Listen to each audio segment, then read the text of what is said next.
Syederulun jalan penghubung antara Gampong Ujung Padang Rasian dan Pasirasian, Kecamatan Pasiraja, Kabupaten Aceh Selatan, saat ini kondisinya rusak parah. Informasi yang diterima serambinews.com pada Rabu 8 Juni 2022 dari Jun Salmi, salah seorang warga setempat, kerusakan badan jalan tersebut sudah berlangsung puluhan tahun, namun hingga kini belum ada kepastian akan diperbaiki. Selain itu, jalan tersebut juga sebagai akses satu-satunya menuju perkebunan warga, sehingga warga sangat kesulitan untuk mengangkut hasil pertanian dan perkebunan mereka.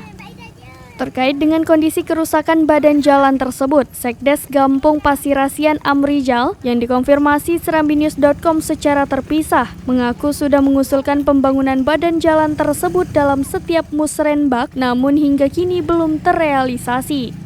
Kondisi jalan sepanjang 2 km itu dipenuhi lubang ukuran besar dan kecil, sehingga sangat menyulitkan warga untuk berpergian terutama pada malam hari. Menurut Amrijal, kondisi jembatan di jalur itu juga mengalami kerusakan parah.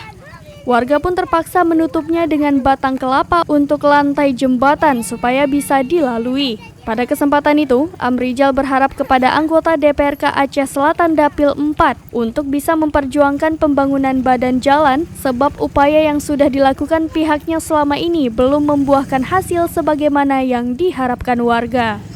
Kamu masyarakat Desa Pasirasian mengharap kepada pemerintah atasan keadaan jalan yang jalannya itu memang hana layak di kiban terpegang. Itu memang hana layak dipakai. Mana kira-kira? Gampong Pasirasian ingin memohon kepada pemerintah daerah untuk memperhatikan dan mempedulikan pengaspalan jalan untuk kampung kami karena keadaan sangat parah dan rusak berat.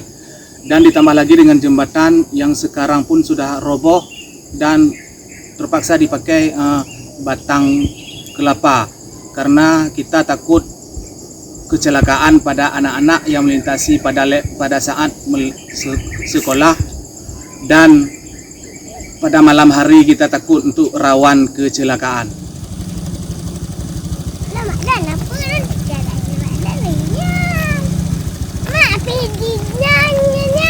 Dari Tapak Tuan, Taufik Zas, Serambi On TV.